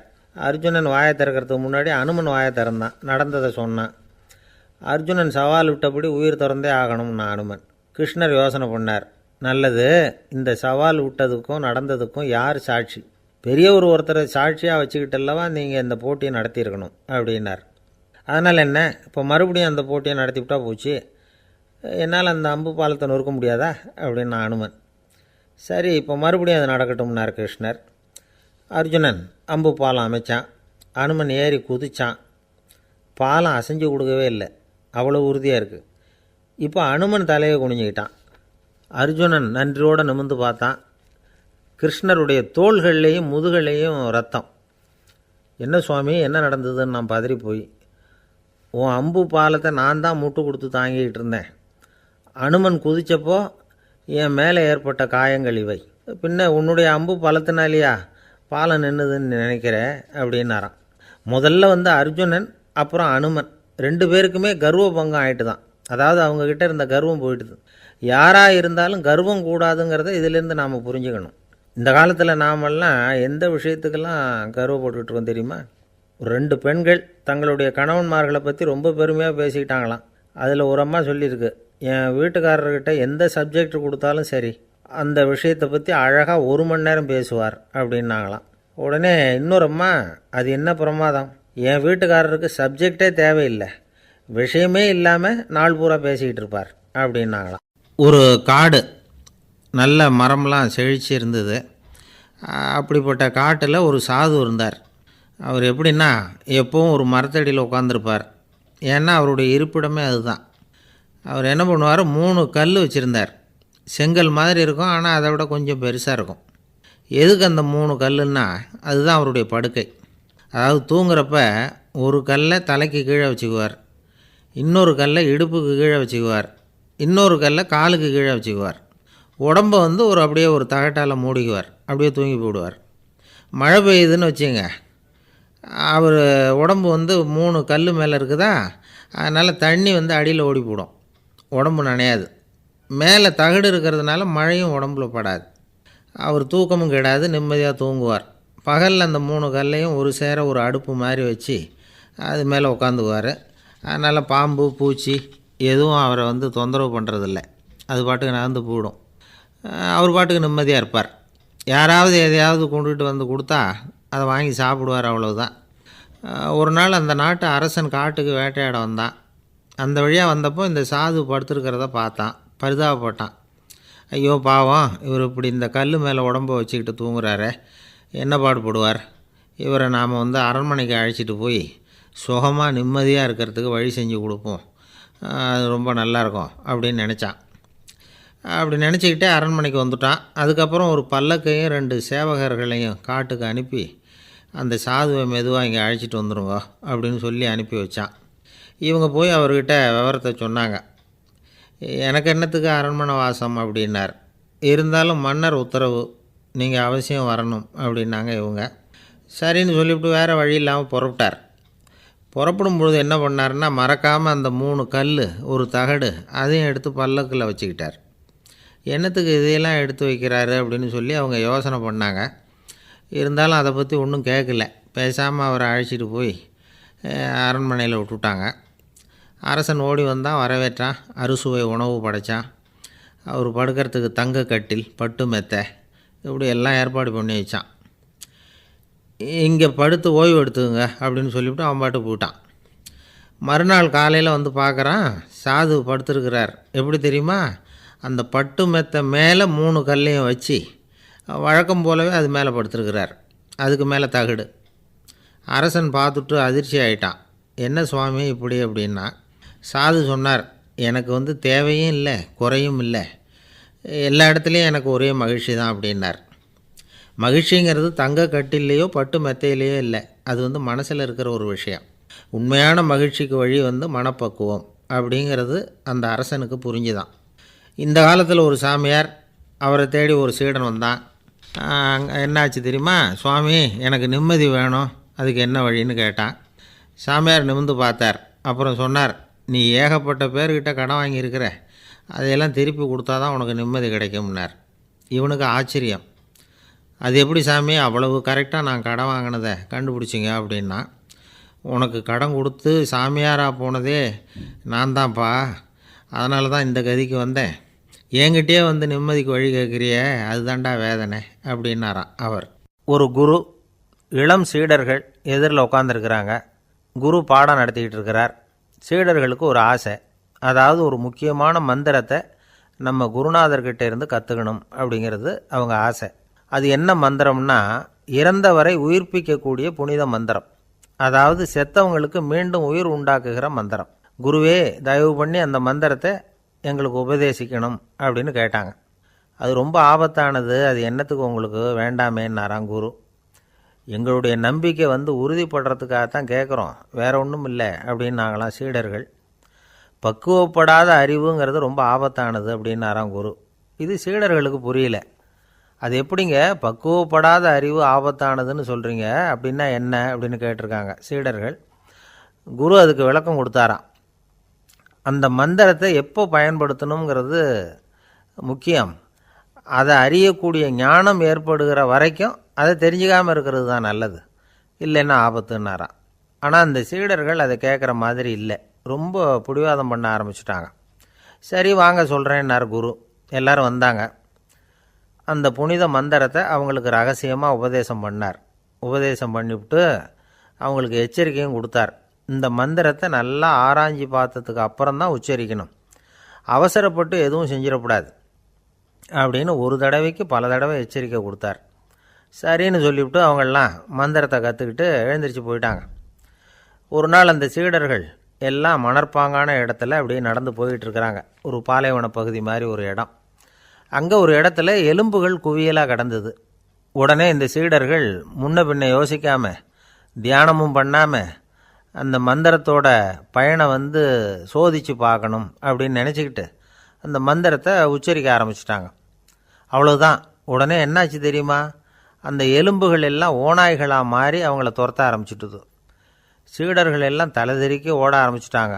ஓநாய்களும் விடலை, அவங்கள துரத்தி பிடிச்சி கடித்து கொதற ஆரம்பிச்சுட்டுது. அப்போ தான் அந்த சீடர்களுக்கு குரு சொன்ன அறிவுரையோட அர்த்தம் புரிஞ்சுது. பக்குவப்படாத அறிவு ஆபத்தானது அப்படிங்கிறது. அதனால் இதிலேருந்து நாம் தெரிஞ்சுக்க வேண்டியது என்னென்னா, நாம் நம்ம அறிவை வளர்த்துக்கிட்டால் மட்டும் போதாது, அந்த அறிவை எப்போ எப்படி பயன்படுத்தணும் அப்படிங்கிற பக்குவமும் நமக்கு வரணும். அப்போ தான் வாழ்க்கை நல்லபடியாக அமையும், இல்லைன்னா இடைஞ்சல் தான். இந்த காலத்தில் சில சின்ன பிள்ளைங்களுக்கே அறிவு ரொம்ப பக்குவப்பட்டிருக்குங்கிறத உணர முடியுது. ஒரு சின்ன பையன் பள்ளிக்கூடத்தில் மார்க் லிஸ்ட்டு கொடுத்தாங்க, வாங்கிக்கிட்டு அவசரமாக வீட்டுக்கு ஓடினான். எதிரில் வந்த ஒருத்தர் கேட்டார், என்ன அவசரம், ஏன் இப்படி வேகமாக ஓடுறேன்னார். எங்கள் அம்மா கிட்ட அடி வாங்கணும், அதுக்காக தான் ஓடுறேன்னா. அடி வாங்கிறதுக்கா இவ்வளவு அவசரம்னார் அவர். அப்படி இல்லைங்க, நான் போகிறதுக்குள்ளே எங்கள் அப்பா வீட்டுக்கு வந்துட்டாருன்னா அவர்கிட்ட அடி வாங்க வேண்டியிருக்கும், அதை அவாய்ட் பண்ணுறதுக்காக இப்படி ஓடுறேன் அப்படின்னு நானான் அந்த பையன். ரொம்ப நாளைக்கு முன்னாடி ஒரு நாள் கோவலன் நாடகம் நடந்தது. எங்கள் மதுரையில் நடந்தது. அதில் ஒரு முக்கியமான கட்டம், கண்ணகி கிட்ட சிலம்பை வாங்கிக்கிட்டு அதை விற்கிறதுக்காக மதுரை நகருக்கு புறப்படுறான் கோவலன். அந்த சமயத்தில் கண்ணகி பாடுற மாதிரி ஒரு நாடக பாடல், நாடக ஆசிரியர் எழுதினது.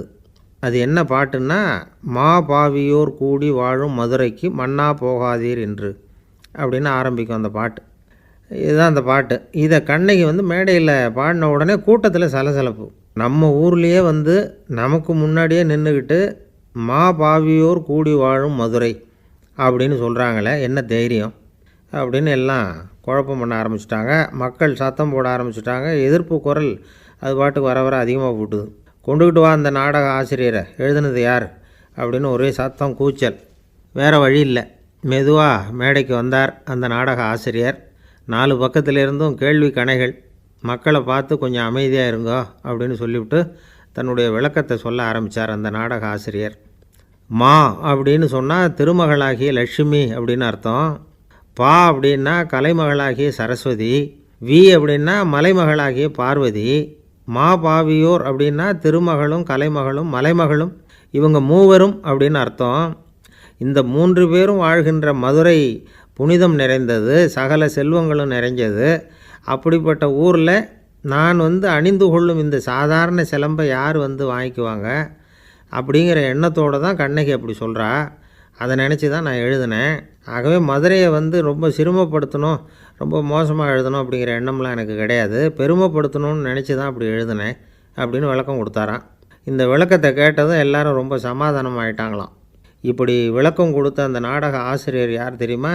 அவர் தான் தமிழ் நாடக உலகின் முதல் ஆசான் சங்கரதாஸ் சுவாமிகள். அவருக்கு நகைச்சுவை உணர்வும் அதிகம். 1920ஆம் ஆண்டு திருநெல்வேலியில் அவர் தங்கியிருக்கிறார் நாடகம் நடத்துறதுக்காக. அவர் தங்கியிருந்த வீட்டில் கொசு மூட்டைப்பூச்சி அதிகமாக இருந்திருக்கு. அவரால் தூங்கவே முடியல. அவர் அனுபவித்த தொல்லைகள் ஒரு பாட்டாக உருவாச்சு. வேடிக்கையாக ஒரு பாட்டு எழுதினாராம். மூட்டையும் கொசுவும் ஒரு வீட்டிலே மீட்டிங் போட்டால் முன்னே நிற்க யாரால் முடியும்? கொசு மோகன ராகம் போல சத்தம் போட்டு முன்னே நின்று செய்திடும் யுத்தம். இதை மறுநாள் நாடகத்தில் கோமாளி வேஷம் போட்ட ஒரு சிறுவனை விட்டு பாட வச்சுருக்கார். எல்லாரும் சிரித்து ரசித்தாங்களாம். சங்கரதாஸ் சுவாமிகள் கல்யாணமே பண்ணிக்கல, துறவி மாதிரியே வாழ்ந்திருக்கார். தமிழ் நாடக கலைக்கு தன்னையே அர்ப்பணம் பண்ணிக்கிட்டவர் அவர். 1922 நவம்பர் மாதத்தில் ஒரு நாள் புதுச்சேரியில் அவர் வாழ்க்கை முடிஞ்சுது. அப்போ அவருக்கு வயசு 55. சங்கரதாஸ் சுவாமிகள் நாடக ஆசிரியர் மட்டும் இல்லை, மேடை நாடக இயக்குனர், தயாரிப்பாளர். அவரே ஒரு சிறந்த நடிகர். ஒரு தடவை சாவித்திரி நாடகத்தில் இவர் யமதர்மனாக வேஷம் போட்டு நடிச்சிருக்கிறார். நாடகம் பார்த்துக்கிட்டு இருந்த கருவுற்ற ஒரு பெண்மணிக்கு பயத்தினால அங்கேயே குழந்தை பிறந்துட்டு தான். அந்த நிகழ்ச்சிக்கு அப்புறம் இவர் இந்த வேஷம் போடுறப்போலாம் ஜனங்களுக்கு முன்கூட்டியே எச்சரிக்கை கொடுக்க ஆரம்பிச்சிருவாராம். அதாவது அப்படி யாராவது பயப்படுறவங்க இருந்தால் கொஞ்சம் கண்ணை மூடிங்க அல்லது எழுந்திரிச்சு போடுங்கன்னு. நடிப்புன்னா அப்படிலாம் இருக்கணும். இந்த காலத்தில் நடிகர் ஒருத்தர் சொன்னார், சார் நான் இந்த நாடகத்தில் நடிக்கிறப்போ முகத்தில் நவரசங்களையும் காட்டி நடித்தேன், உணர்ச்சிகளை எல்லாம் நல்லா காட்டி நடித்தேன். அப்படி இருந்து ஜனங்கள் கல்லை எடுத்து மேடையில் வீசிவிட்டாங்க சார் அப்படின்னார். நாடகத்தில் உங்களுக்கு என்ன வேஷம் அப்படின்னு கேட்டாங்க. அது செத்து கிடக்கிற பணமாக நடித்தேன் சார் அப்படின்னார். என்னுடைய நண்பர் ஒருத்தர், அவருக்கு ஜாதகத்தில் நம்பிக்கை உண்டு. அவரே ஜோசியமெல்லாம் பார்ப்பார். என்ன சார் இந்த காலத்தில் இதையெல்லாம் நம்பிக்கிட்டு இருக்கீங்களேன்னு கேட்டால், உங்களுக்கு ஒன்றும் தெரியாது சார், இந்த உலகத்தில் ஒவ்வொருத்தரும் அவங்கவுங்க செய்கிற நல்லது கெட்டதுக்கு தகுந்த பலனை அனுபவிச்சே தேரணும்பார். அது மட்டும் இல்லை, ஒருத்தன் செத்துட்டா கூட அவன் செஞ்ச பாவ புண்ணியங்கள் கூடவே போயிட்டுருக்கோம்பார். அது எப்படி கூட போகும் அப்படின்னு குதர்க்கமாக கேட்டால், அதுக்கு அவர் ஒரு கதை சொன்னார். அது ரொம்ப சுவாரஸ்யமாக இருந்தது. ஒரு ஊரில் ஒருத்தர் இருந்தாராம். அவர் ஜோசியம் பார்க்குறதுல ரொம்ப கெட்டிக்காரரு. ஒருத்தருடைய தலைமுடியை மட்டும் அவர்கிட்ட காட்டினா போதும், அதை மட்டும் பார்த்துட்டு அவருடைய ஜாதகத்தையே சொல்லிவிடுவாராம். அப்பேற்பட்ட திறமை. அந்த ஆள் ஒரு சமயம் கன்னியாகுமரி கடற்கரைக்கு போயிருந்திருக்கிறார். அங்கே கரை ஓரமாக ஒரு மண்டை ஓடு கிடந்திருக்கு. அதை எடுத்து பார்த்துருக்கிறார். அந்த மண்டை ஓட்டை வச்சுக்கிட்டே அதோட ஜாதகத்தை அலசியிருக்கிறார். இந்த மண்டை ஓட்டுக்கு உரிய ஆசாமி வாழ்க்கையில் ரொம்ப கஷ்டப்பட்டுருக்கிறான், நிறைய கஷ்டத்தை அனுபவிச்சிருக்கிறான், அது தாங்க முடியாமல் தான் கடலில் விழுந்து தற்கொலை பண்ணிகிட்டு இருக்கான் அப்படிங்கிறத அவர் கணிச்சுட்டார். இருந்தாலும் இந்த மண்டை ஓடு இன்னமும் அனுபவிக்க வேண்டியது பாக்கி இருக்குது அப்படிங்கிறதையும் அவர் உணர்றார். அது சரி, ஒருத்தன் உயிரோடு இருக்கிற வரைக்கும் தானே நல்லது கெட்டதை அனுபவிக்க முடியும். செத்ததுக்கு அப்புறமும் பாக்கி இருக்குன்னா அதை எப்படி அனுபவிக்கிறது? இந்த மண்டை ஓட்டுக்கு இன்னும் கொஞ்சம் பாக்கி இருக்குது அப்படிங்கிறது அவருக்கு புரிஞ்சதே தவிர அதோட அர்த்தம் என்னங்கிறது அவருக்கு சரியாக விளங்கலை. சரி, இதை இன்னும் கொஞ்சம் விவரமாக ஆராய்ச்சி பண்ணி பார்ப்போம் அப்படின்னு நினச்சிக்கிட்டு அதை தன்னுடைய வீட்டுக்கு எடுத்துகிட்டு போயிட்டார். அந்த மண்டை ஓட்டை ஒரு பொட்டியில் வச்சு பூட்டினார். தன்னுடைய தனி அறையில் அதை பத்திரமா வச்சுக்கிட்டார். தினமும் ராத்திரி ஆனதும் தன்னுடைய மனைவியை பார்த்து, நீ போய் பூஜை அறையில் தனியாக படுத்துக்கோ அப்படின்னு சொல்லிவிட்டு, இவர் ராத்திரி 12 மணிக்கு பொட்டியை திறந்து பார்ப்பார். மண்டை ஓடு அப்படியே இருந்ததே தவிர இன்னும் கொஞ்சம் பாக்கி இருக்குங்கிறதுக்கு அர்த்தம் அவருக்கு விளங்கலை. அந்த மண்டை ஓட்டுக்கு இன்னும் என்ன பாக்கி இருக்க போகுது. இப்படியே ஒரு 10 நாள் போச்சு. அந்த வீட்டம்மாவுக்கு சந்தேகம் வந்துட்டுது. நம்ம வீட்டுக்காரர் நம்மளை தனியாக ஏன் தூங்க சொல்கிறார் அப்படிங்கிற சந்தேகம். உடனே பக்கத்து வீட்டு அம்மாக்கிட்ட விஷயத்தை சொல்லியிருக்கிறாங்க. அந்த அம்மா உடனே நீ கவலைப்படாத, நான் கண்டுபிடிச்சி சொல்கிறேன்னு சொல்லிவிட்டாங்களாம். அன்றைக்கி ராத்திரியே ஜன்னல் வழியாக எட்டி பார்த்துருக்குறாங்க. இந்த ஆள் மண்டை ஓட்டை கையில் வச்சுக்கிட்டு அதை திருப்பி திருப்பி அப்படியும் இப்படியும் பார்த்துக்கிட்டு இருந்தது தெரிஞ்சுட்டுது. மறுநாள் காலையில் அவரோட மனைவியை பார்த்தாங்க. ஏம்மா, உன் வீட்டுக்காரருக்கு நீ முதல் மனைவியா 2வது மனைவியா அப்படின்னு கேட்டாங்க. எனக்கு தெரிஞ்ச வரைக்கும் நான் ஒருத்தி தான் அவருடைய மனைவின்னாங்க. அப்படி இல்லை, நீ அவருக்கு 2வது மனைவி. முதல் மனைவியின் மண்டை ஓடு தான் அவர் கையில் இருக்குப்போ, அதை தான் அவர் தினமும் ராத்திரியில் எடுத்து பார்த்துக்கிட்டு இருக்கிறாரு அப்படின்னு விட்டாங்க அந்த அடுத்த வீட்டம்மா. அப்படியா விஷயம்னு சொல்லிவிட்டு கணவன் வீட்டில் இல்லாத நேரமாக பார்த்து அந்த மண்டை ஓட்டை எடுத்து கொண்டாந்து ஒரு உரலில் போட்டு உலக்கையால் குத்தி நொறுக்க ஆரம்பிச்சுட்டுது அந்த அம்மா. வெளியே போயிருந்த அந்த ஆள் அப்போ தான் உள்ளே நுழைஞ்சார். மண்டை ஓடு உலக்கைக்கிட்ட குத்து வாங்கிட்டு இருக்கு. அது அனுபவிக்க வேண்டியது இன்னும் கொஞ்சம் பாக்கி இருக்குது அப்படிங்கிறதுக்கான அர்த்தம் எனக்கு இப்போ தான் புரிஞ்சுதுன்னாராம் அவர். இந்த கதையிலேருந்து நாம் இன்னொரு நீதியையும் புரிஞ்சுக்கணும். அதாவது நம்ம வீட்டை பற்றி நமக்கு தெரியாததெல்லாம் அடுத்த வீட்டுக்காரங்களுக்கு நல்லா தெரியும். ஒருத்தர் ரொம்ப கவலையோடு உட்காந்துருந்தார். எதை பற்றி சார் கவலைப்படுறீங்கன்னு கேட்டோம். எதிர்காலத்தை பற்றி கவலைப்படுறேன்னார். ஏன்னு கேட்டோம். என்ன பண்ணுறதுன்னே தெரியல சார், எதிர்காலம் ஒரே இருட்டாக இருக்குது, பாதையே புரியலன்னார். இன்றைக்கி நம்ம இளைஞர்கள் பல பேருக்கு எதிர்காலம் இருட்டாக தான் தெரியுது. அவங்கெல்லாம் இந்த கதையை கொஞ்சம் கேட்கணும். ஒரு மலை அடிவாரத்தில் ஒரு சின்ன கிராமம். அந்த மலை ரொம்ப உயரமானது. அடர்த்தியாக செடி கொடிகள் மரங்கள் அதில் மண்டி கிடக்குது. பகல் வேளையில் இருட்டாக தான் இருக்கும், அவ்வளோ அடர்த்தி. அந்த மலை உச்சியில் ஒரு கோவில். நாள் ராத்திரியே புறப்பட்டால் தான் காலையில் அந்த கோவிலுக்கு போய் சேர முடியும். கிராமத்து இளைஞன் ஒருத்தன் அந்த மலை உச்சிக்கு போக வேண்டியிருந்தது. கையில் ஒரு விளக்கை எடுத்துக்கிட்டு நாள் ராத்திரியே புறப்பட்டான். புறப்பட்டு போனவன் கிராமத்து எல்லையிலே நின்றுட்டான். ஏன் தெரியுமா? அவன் கையில் இருந்த விளக்கோட வெளிச்சம் 10 அடி தூரத்துக்கு தான் தெரியுது. அது வரைக்கும் தான் பாதை தெளிவாக இருக்குது. அதுக்கு அப்பாலெல்லாம் ஒரே இருட்டாக இருக்குது, பாதை புரியல. இவன் யோசனை பண்ணி பார்த்தான். மனசுக்குள்ளே ஒரு சந்தேகம்.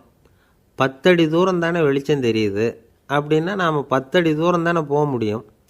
அதுக்கும் அந்தாண்ட ஒரே இருட்டாக இருக்குதே, அதில் எப்படி நாம் நடந்து போகிறது? நாம் ரொம்ப தூரம் நடந்து போய் ஆகணுமே. அப்படிப்பட்ட நினப்பெல்லாம் அவனுக்கு வந்துவிட்டது. இதுதான் அவன் மனசில் ஏற்பட்ட தயக்கம். இப்படி யோசிச்சுக்கிட்டே அந்த இளம் ஆசாமி புறப்பட்ட இடத்துலையே நின்றுக்கிட்டு இருக்கிறான். அந்த சமயத்தில் ஒரு வயசான பெரியவர் அந்த பக்கமாக வந்தார். அவர் கையில் இதை விட சின்னதாக ஒரு விளக்கு வச்சுருந்தார். அது எப்படின்னா அது ஒரு 5 அடி தூரத்துக்கு தான் வெளிச்சம் காட்டுது. அவ்வளவு சின்ன விளக்கு. அவரும் மலை உச்சிக்கு போகிறதுக்காக தான் வந்துக்கிட்டு இருக்கிறார். அவரை பார்த்து இவன் கேட்டான், என்ன பெரியவரே, இவ்வளவு சின்ன விளக்கை வச்சுக்கிட்டு அவ்வளவு தூரத்துக்கு எப்படி மலையேற போகிறீங்க அப்படின்னு கேட்டான். நீ ஏன் இப்படி தயங்கிட்டே நிற்கிறேன்னு கேட்டார் பெரியவர். என்கிட்ட இருக்கிற விளக்கு 10 அடி தூரத்துக்கு தான் பாதையை காட்டுதுன்னா. இப்போ பெரியவர் சொன்னார், தம்பி, உன் கையில் இருக்கிற விளக்கு கொடுக்குற வெளிச்சத்தை வச்சு நீ முதல்ல 10 அடி தூரம் முன்னாடி போ. 10வது அடியில் போய் நின்றுக்கிட்டு பாரு. மறுபடியும் ஒரு 10 அடி தூரத்துக்கு பாதை தெரியும். இப்படி உன் கையில் இருக்கிற விளக்கு தொடர்ந்து வெளிச்சம் காட்டிக்கிட்டே இருக்கும். நீ முன்னேற முன்னேற அந்த வெளிச்சமும் முன்னேறும். அதனால் எத்தனை கிலோமீட்டர் தூரம் வேணும்னாலும் நீ இந்த 10 அடி தூரம் வெளிச்சத்தை வச்சுக்கிட்டே நீ போயிடலாம், புறப்படு அப்படின்னார். இப்போ தான் அந்த பெரியவர் சொன்னது இளைஞனுக்கு பளிச்சுன்னு புரிஞ்சுதான். உடனே உற்சாகமாக புறப்பட்டான், உச்சிக்கு போய் சேர்ந்தான். இந்த கதையிலேருந்து நாம் புரிஞ்சிக்க வேண்டியது என்ன தெரியுமா? நீண்ட கால திட்டம் ஒன்று போடும் பொழுது நமக்கு முன்னாடி இருக்கிறத மறந்துவிட்டு மனசை போட்டு குழப்பிக்கக்கூடாது. உங்கள் கையில் என்ன இருக்கோ அதுலேயே உங்கள் எதிர்காலம் மறைஞ்சிருக்குது. கண் முன்னாடி தெரியறத வச்சு ஆரம்பிங்க, போக போக வழி தானாக புலப்படும் அப்படிங்கிறார் ஒரு பெரியவர். பெரிய பயணங்களையெல்லாம் இப்படி தான் நடத்த வேண்டியிருக்கும். ஒவ்வொரு அடியாக எடுத்து வச்சா ஓடி போய் சேர்ந்து விடலாம். மலைச்சி போய் நின்றுட்டா நின்றுக்கிட்டே இருக்க வேண்டியது தான். நம்ம ஆள்லாம் ரொம்ப மோசமாக இருக்கிறாங்க. ஒருத்தன் அப்படி தான் நீண்ட தூர பிரயாணம் ஒன்று புறப்பட்டான். ரயில் போய்கிட்டே இருந்தது. கொஞ்சம் தூரம் போச்சு, பாதி வழியில் கையில் வச்சுருந்த டிக்கெட்டை காற்றுல விட்டுட்டான். ஐயோ, என் டிக்கெட்டு போயிட்டுதே அப்படின்னு கத்த ஆரம்பிச்சிட்டான். பக்கத்தில் இருந்த பெரியவர் அவனை பார்த்து பரிதாபப்பட்டு, கவலைப்படாத தம்பி, போனால் போகுது, வேறு டிக்கெட் வாங்கிக்கலாம் அப்படின்னு ஆறுதல் சொன்னார். அதுக்கு அவன் சொல்கிறான், சார் நான் அதுக்காக அழலை, அந்த டிக்கெட்டு கிடைச்சா தானே நான் எந்த ஊருக்கு போகணுங்கிறது எனக்கு தெரியும் அப்படிங்கிறான்.